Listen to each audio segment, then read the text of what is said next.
my companions in the dark. I love the holidays, the twinkling lights, the festive food, the cheerful music, and all those heartwarming movies and Christmas specials.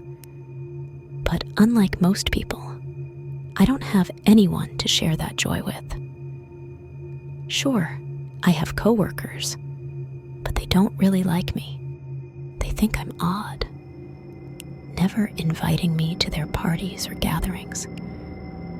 My family, they were toxic, cruel people I cut out of my life a long time ago. So now, it's just me and my friends, though they aren't exactly human. It makes for a quieter holiday season, but I don't mind. I was never one for awkward small talk anyway. On Christmas morning, while others are bustling off to see loved ones or heading to church, I start my day a little differently. I prepare stockings filled with candy canes, peppermint bark, and chocolate Santas. Then, I make my way down into the dark, damp basement. I don't turn on the lights. I don't want to scare my friends. I can't see them, but I know they're there. I can hear them moving around, the gentle rustle of fur, the click, click, click of tiny claws on the grimy cement, and the soft hisses and squeaks of excitement. I don't need to see them to feel their presence. They scurry around my polar bear slippers, their little bodies brushing against my legs. One brave friend climbs up my plaid pajama pants, its tiny claws pricking my skin. I carefully nudge it away and feel a small nip in return. "Good morning, friends," I whisper, settling down on the damp, cold floor. I accidentally sit on someone's tail and quickly apologize. The concrete is wet and reeks of mold, but I don't mind. I've given this basement to my friends. It's their home now, and they can do as they please. I can always wash my clothes later. My friends squeak and swarm around me, drawn by the sweet scents of the candy. "Do you know what day it is?" I ask with a playful smile, tossing a few pieces into the darkness. A part of the swarm rushes toward the noise. "No, we don't," I pretend they answer in a squeaky, high-pitched voice. "What day is it?" "It's Christmas morning," I say softly, tossing more candy to the opposite corner of the room. "Merry Christmas, my little friends."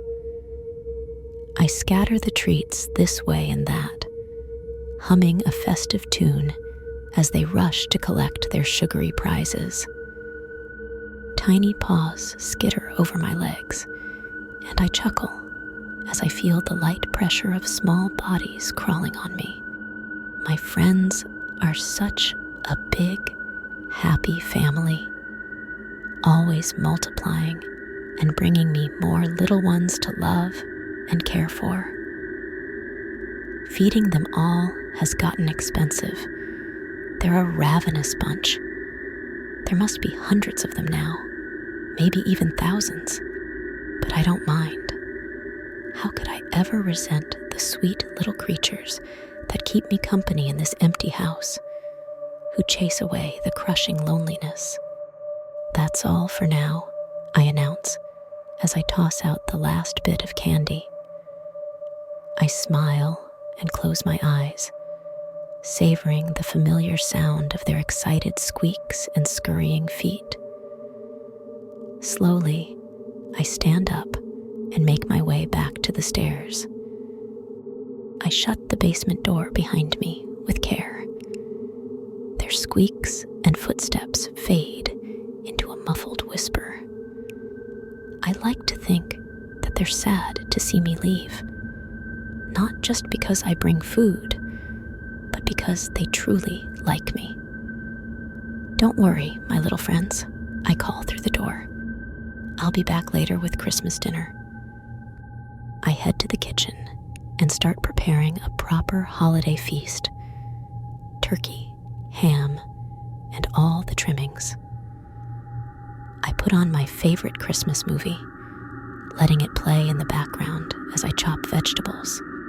The cheerful scenes make me smile, but my grin grows wider when I hear the soft rustling and scratching coming from the walls. My friends aren't content to stay in the basement anymore. They want to be with me, to keep me company. Maybe later, I think, I'll leave the basement door open for good. They're my friends, after all.